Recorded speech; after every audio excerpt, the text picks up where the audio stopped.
Substance 3D Painter 7.3. Adobe releases a new way of texturing meshes with the new warp and cylinder projection for fill layers. I didn't actually expect Adobe to do anything, to be honest. But, you know, there you have it.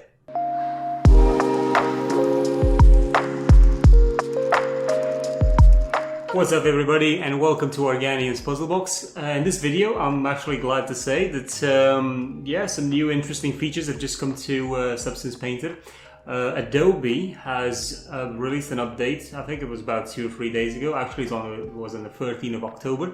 So they've actually released a new major update. There's a new warp projection and a cylindrical projection and also a new color picker and so on. So let's just dive in, have a look at those and see what actually has been added and what has been improved. I must say that I'm quite surprised. I didn't see Adobe releasing any new versions anytime soon, but they have.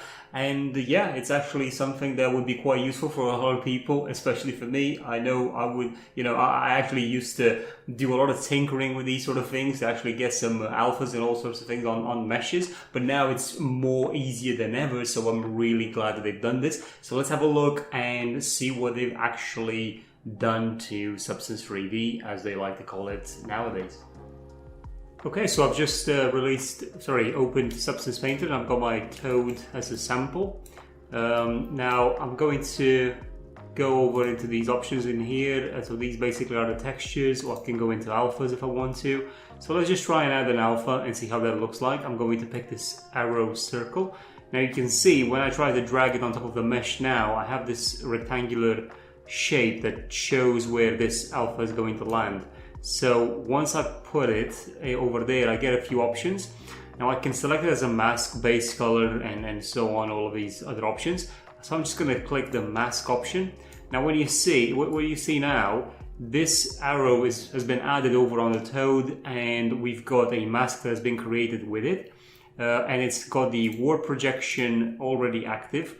And you've got an option here where it says projection depth. Obviously what this means is from the surface of where you've added the mask on, or the alpha on, that's how it's going to project downwards to hit any type of part of the geometry that it wouldn't be able to encapsulate. So as you can see, as I drag this over like that, it doesn't actually project on anything anymore because the mask is quite high. This is basically a decal, so if you ever use something like Unreal Engine or Unity, you'd have used these. So if we then press the projection depth, as you can see, it now pushes the alpha even further down, so we can go onto this geometry as well. You can also click this arrow to bring it down like that. So now the alpha starts where where the start of these lines is, and also where the arrows end, basically.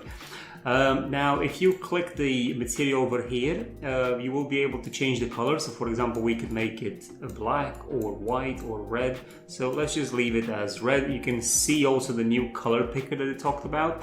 Now this color picker, it will basically, you can say swatches in it, so that's really nice. It's got a color picker over here, but it will close the window off if you click another another material. So I know over here into the features, we're just going to go down the color picker very quickly. I know they've said that the color picker window remains open, but this is very important for you to understand that it actually remains open if you are switching between paint layers, not between fill layers. So just to basically emphasize this, if I create 2 paint layers very quickly and I go over to the material, let's say I open the color picker, this is red, I've just painted with it. Now clicking the other paint layer, you can see the color picker has remained open, so I can then switch to a green, and that's fine. So I can switch between these with no problem, but if I click a fill layer, then the color picker disappears. So that's very important. You've also got a color, hold to pick color from screen, so you can pick a color from anywhere on the screen. That's fine using that. But let's go back to our warp tool because there's still some things to talk about. Now, as you can see, we can select the mask and then click on the warp texture warp, and we can actually scale this upwards. And there's also, you know, let's say you've got some stretching that you don't like, or maybe let's just move it into an area where this would be more visible. So as you can see over here, you can see that the arrow stretches around like this. Now there are a few things that you can do to sort of try and mitigate that effect. It won't be perfect, but it will still be a lot better than you know, looking at it in this way, unless you are trying to make this, you are trying to achieve this effect. But if you go over on here, you've got all these options. So you've got manipulator settings of how many grid steps you've got on this, on the movement of the actual, you know, these options in here for the gizmo. But you've also got transform warp options. So if you, for example, want to split the warp horizontally, you can add more splits over here, so more of these control lines, and you'll see how those are going to get used in just a little bit. But we're going to switch to a vertical, and I'm going to add one around here. Now, nothing really happened apart from this line showing up. Now, if I click over here and then select the edit vertices, now you can see that I've got these vertices for the actual warp. Just imagine that this is like a plane, and this plane has now been, you know, we've added its height.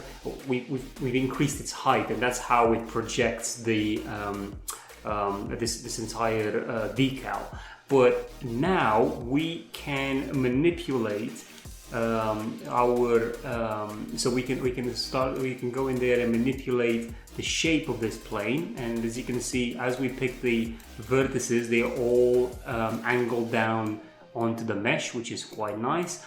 Again, this is try to you know, think about this in a way that you are moving this into 3D space, so you are going to have to play around with these until you get the right sort of combination or approach. Again, all of this can be very tedious, so you may want to add some additional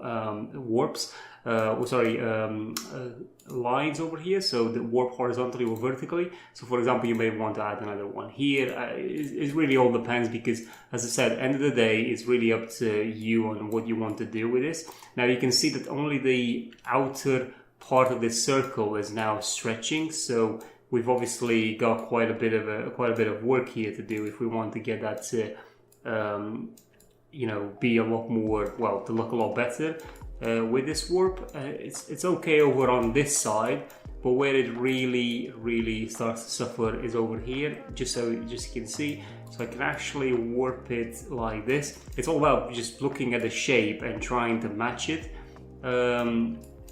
So yeah, I think, I mean, it's not great, don't get me wrong, but this is a very complicated shape to warp around. Overall, as I said, I'm quite happy with how this thing works now, because it does give a lot of option for when painting these decals on your mesh. So I really like what they've done here. It's a very Photoshop type of approach. I really like it. You can see now we've got a better shape, but it's still not perfect. There's still a bit of work to be done on it. But again, it is definitely better. You can also rotate these points, so you can see how it affects the circle as well when you rotate them. So again, there's quite a bit of work to be done to work on that. Now, if we go over onto their you know, further news, so that was the warp tool. They show you all these options of what you can do here with it. Very nice features. They've also got a cylindrical projection, which pretty much works as this projection, but it just goes around the cylindrical shape. So if you have anything like that, you can actually do it. I don't think that this will work as a cylindrical, but we can try. So I've just moved it over to cylindrical, and I'm going to try to make it. Obviously, it's a bit weird how this just projects, but you can see that it is projecting around the mesh in a cylindrical fashion. Obviously, you'd want something else like arrows or something like that to be done in this way in a sequence. But yeah, and then the color picker, like I've showed you how that functions. And some other things is the normal. So dropping normals is now easier than before. So let's just say we go over here and we've got, you know, these normals. I want to put this one on top. Again, you can see that shape of that rectangular shape over there. I've just added it, and then just select normal from here, and you can see that it's now added the normal over there, and I can move it around. And again, I can do the same thing with a warp projection, so it automatically puts itself on the warp projection, which is quite nice. and obviously I can start editing it. You know, I can make it a lot bigger as well and affect the mesh seamlessly very, very quickly. I haven't tested this with you know, with seam problems to see what really happens if there's some clear problems with the seams. But I will definitely do some more in-depth testing on that. I really appreciate what they've done here. Actually, I wasn't expecting from Adobe to bring this in. Some other improvements: they've got an autosave plugin improvement. Will no longer trigger during longer or heavier operations, such as mesh reloading, which is, thank God they've actually done that, because to be honest, the amount of times Substance Painter just randomly starts autosaving exactly when I want to do a bake, or during a bake, or after a bake is just crazy. They've added some performance improvements, and some maintenance optimization was done for slider manipulation and painting performance. I do have a video where I paint on Substance Painter just like you would on an actual canvas, using a physics, and well, not physics, but more like, you know, pretending that I'm using physics, but it feels like I'm actually putting a paint on hard wood, for example, and that wasn't very performant, but I actually tested that earlier and it actually works better. And the engine has received an update and some more progress, and more stability, and of course some more integration with a CC desktop, and obviously they're going to make it more and more implemented with the Creative Cloud. So yeah, well, what can I say? Yeah, very good update. Thank you, I would say. I mean, I hope the more will be coming.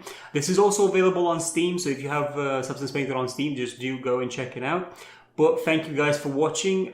Please leave a like, comment, and subscribe to my channel if you want to. There's also a Patreon link in the description below if you want to join. I am going to start putting more and more content in there, especially free assets and things for Unreal Engine and Blender. So if you guys want to get them for, you know, quite cheap, £2-3 a month, you only need to make one payment actually to be able to get all that content. Then you can unsubscribe if you want to. That's your choice. But if you really want to support me and help me to grow, then please consider going there and having a look. Thank you for watching, and I'll see you in the next one.